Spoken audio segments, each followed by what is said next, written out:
Hi there. So today we're going to be talking about how to have difficult conversations with your spouse. I know it's not such a fun idea. Most of us often avoid difficult conversations and difficult conflicts. We'd rather just not talk about them than to talk about them and get into an argument. So my name is Sonya Jacobs. I am the marriage and care pastor here at Preston Trail Community Church. And our time together today, I think, is going to be very beneficial for all of us. It's even a good reminder for me as I was preparing this time for us. So I've been married 26 years to my high school sweetheart. And the first few years that we were married and dating, we thought we had this thing down because we never had arguments. So let me just tell you, one of the reasons that we weren't having arguments wasn't because we agreed on everything or weren't having conflict. One of the reasons that we weren't having arguments is that my husband and I both tend to be avoiders. So we avoid hard conversations. We had what we called untouchables. There were certain things that we could never talk about without it getting sideways. So one of us would usually get upset. There would probably be tears. Somebody might get angry. It just wouldn't go well. So after we attempted that a few times, whatever the untouchable subject was, when we attempted that over and over again and didn't find any success in dealing with it, we just stopped. So you've probably heard the phrase before, when you just brush something under the rug. Well, I want you to imagine you've got like a rug in your living room, and there are a couple of things that you have brushed under the rug over and over and over again. And now every time you walk through the living room, both of you are tripping on it. So not talking about it doesn't make the situation go away. And this is where we are. We need to be practical, and we need to put some of the things that we've all been learning into action. We need to grow up in our relationships and not be afraid of some of the hard topics or what that brings out in us. So the first thing I just want to remind each of us is there's a verse in Philippians. It's Philippians 2:14. And this verse says, do everything without complaining or arguing. It goes on to say, so that we can be pure and blameless children of God. But that idea, do everything without complaining or arguing, I find that challenging. So what do you do when you have an issue in your marriage and you need to complain about something? You don't like the way that it's going, or you're not comfortable with how the situation is and you want to see some changes. What do you do about that? So I think it's important before you get into any kind of difficult conversation that you spend time in prayer. So just before you even bring something up with your spouse, you spend some time reflecting and praying. What is your goal? What is your hope? What is the real source or the issue that you're having? Is it something that you feel you haven't been heard about? Or is there something that you need to confess and share? What actually is going on and what is the problem? So there's a few topics that we typically in almost every relationship have a difficult time kind of discussing. So one of them is finances, one of them is sex and intimacy, and one of them is parenting. So sometimes we parent very different, the way that we discipline, the way that we see scheduling, all those kinds of things. Intimacy and physical touch, that's something we can come into a marriage feeling very different about. That particular issue, I think some of the loneliest people I've ever, worked with in a pastoral way have been couples who go to bed in the same bed and they have no intimacy and there is no physical touch and they're right there next to somebody and they're more lonely than they ever have been. Sex and intimacy brings up issues of, rejection or issues of desire. Maybe you're tired and you've lost your desire.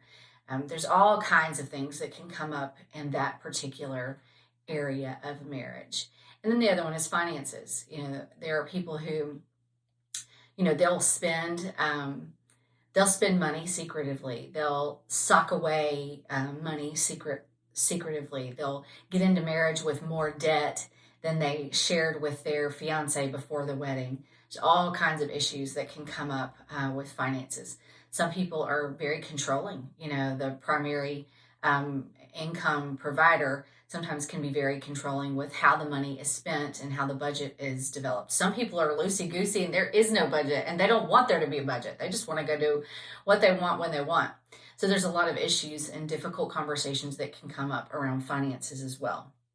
But these are the questions that I want you to ask yourself before you get into the conversation. So pray and then ask, am I ready to have this conversation? Do I feel prepared to have this conversation? Am I calm enough to have this conversation? If you're upset about something, you really do need to manage your emotions if you want to have a difficult conversation that ultimately goes well, and that's our goal. Are you able to differentiate between your own emotions about the situation and the actual reality around the event? So I'll confess to you guys, like that's a tender one for me. Sometimes my emotions get overly involved in the situation and I can't see the problem for what it is because of the feelings that I'm having about the problem. So that's a good one. Am I willing to seek to understand the experiences of this event outside of my own? Are you willing to have this conversation and to really empathetically consider how your spouse is feeling or what their situation is regarding this difficult conversation that you need to have? Am I willing to speak from my perspective or my position without trying to persuade? Ooh, as I was preparing for this talk, that one really got me. I think that I do like to persuade toward my side, or I wouldn't be having some of the conversations. I would want Warren to agree with me. So I would kind of present my case and then expect him to agree with whatever it was that I have stated. That is actually not the best way to handle a difficult conversation with your spouse. You want both parties in that difficult conversation to be heard. Am I willing to appreciate the feelings of my spouse and what this difficulty, the situation, what it means to them? Am I really willing to appreciate where they're coming from? So our families of origin and our experiences throughout the earlier parts of our lives, they have a huge impact on us.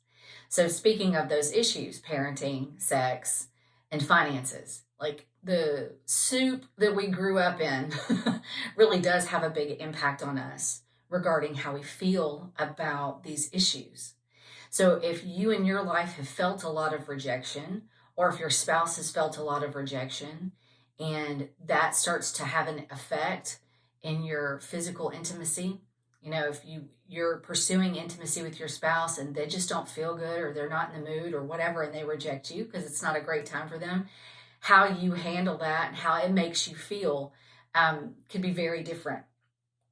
This last one, just to consider before you have the conversation, is can I be fully present in this conversation? So it is vital that you choose a time and place when you need to have a difficult conversation. These conversations do not ever need to unfold in the moment. For example, you could be in the middle of a get-together at your house and you've got some family members over and your spouse says something that really, hurts your feelings or embarrasses you or they didn't stand up for you, whatever it is. And you go, okay, right now, me and you, into the master, we got to talk about this right now. That's probably not the best way to handle that situation.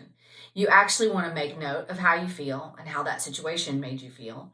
And when you're ready, after you've done all those prior steps, then you set a time and a place to have that difficult conversation, to share with your spouse what was going on in you and how you would like to prevent something like that from happening the next time you're in that particular gathering with those people. So when you need to have a difficult conversation, first and foremost, you pray, you ask yourself some insightful questions, then you set a time and a place with your spouse that's got a lot of wisdom around it so that you can have this conversation in the best way possible. So you don't want to have a difficult conversation late at night. You don't want to have a conversation when you're on a date or when you're on vacation. I know that sounds kind of crazy because for some of us, that's the first time we're alone. But now we've saved up, we're out on a date, maybe we've gotten a babysitter, whatever it is, and we're going to ruin the night talking about something hard that may or may not go well.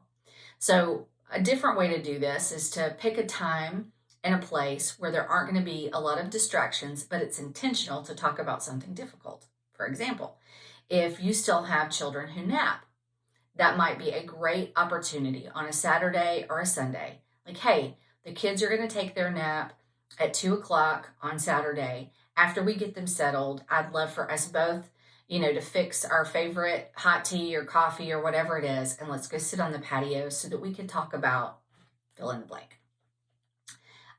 This is challenging because most of us, when we're upset, that's when we want to talk about the difficult thing.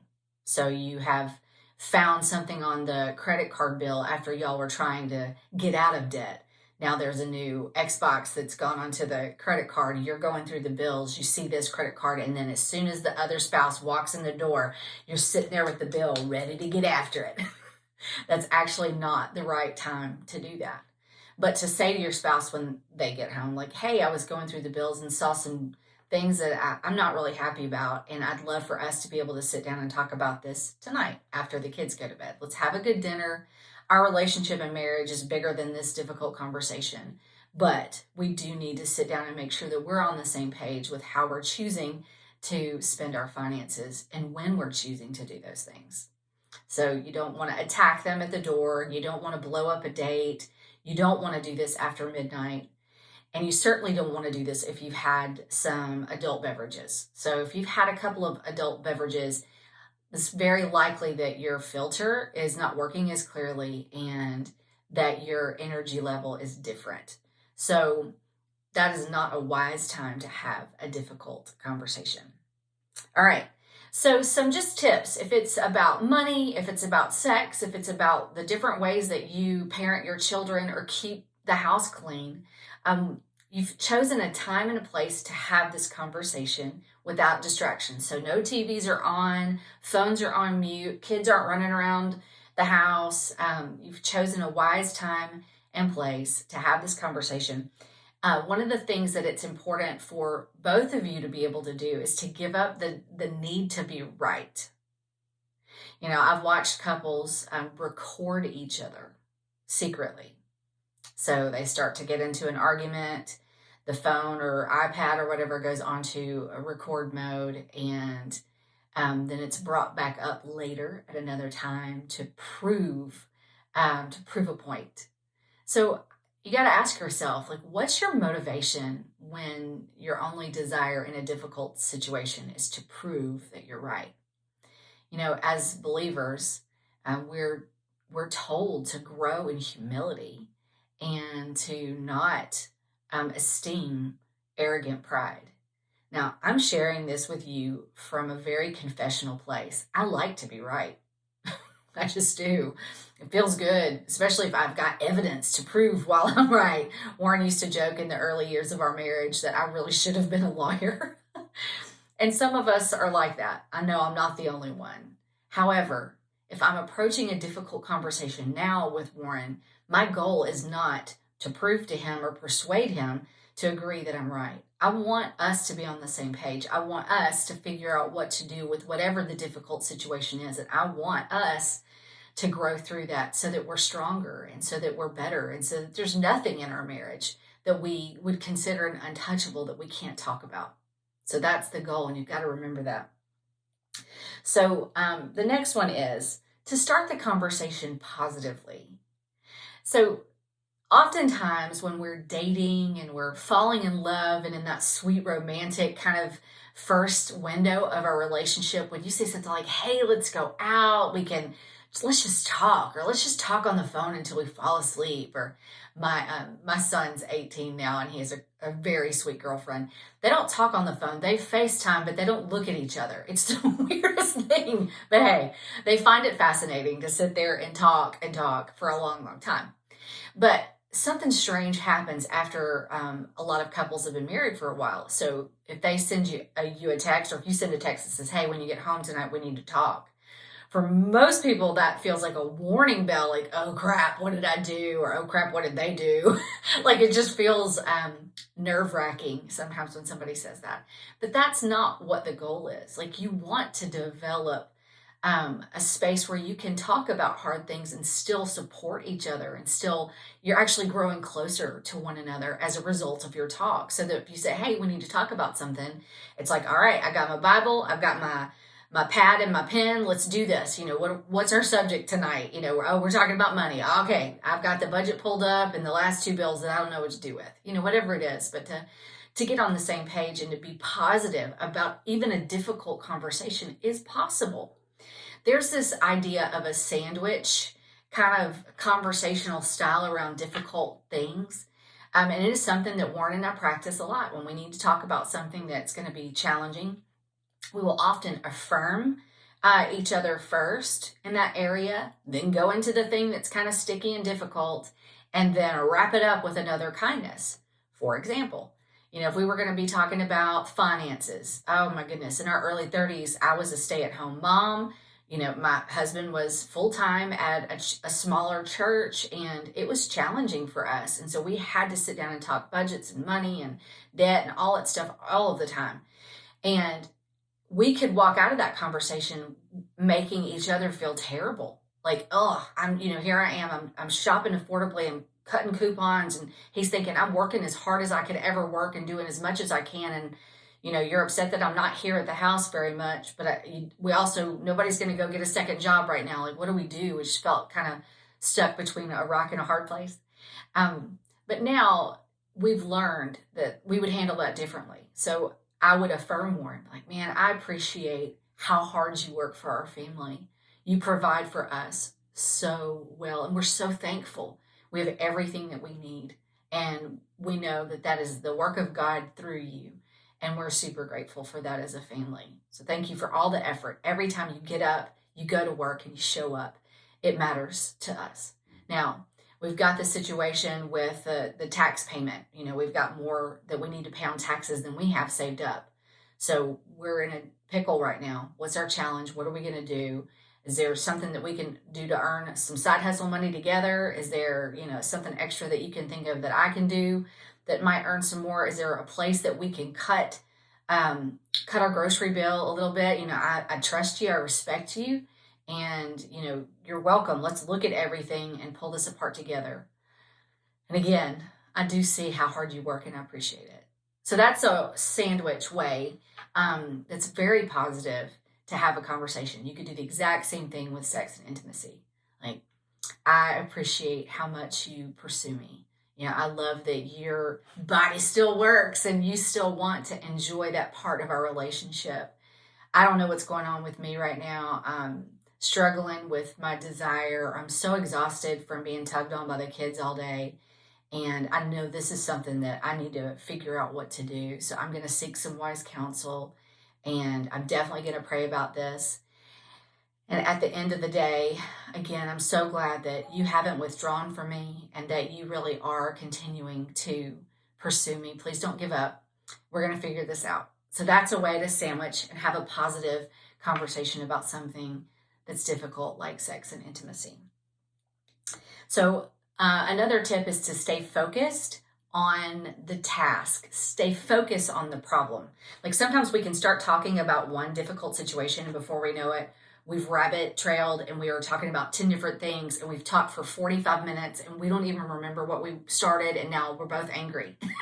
That happened to anybody else? Just us? So it's a really important process to stay focused on the situation that you are trying to resolve. This is the difficult thing that we need to get through. Let's not rabbit trail. And when that starts to happen, get back on focus, get back on topic. Another thing that's a tip that I want to encourage you to do is to set a timer. Set a timer on your microwave or your bedroom clock, or even your phone if it won't distract you, but set a timer. We're going to talk about this for 20 minutes.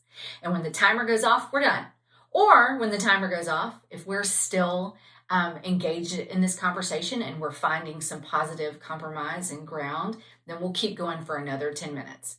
But that helps you avoid this thing where you feel like you're beating a dead horse. And nobody wants to have a conversation like that.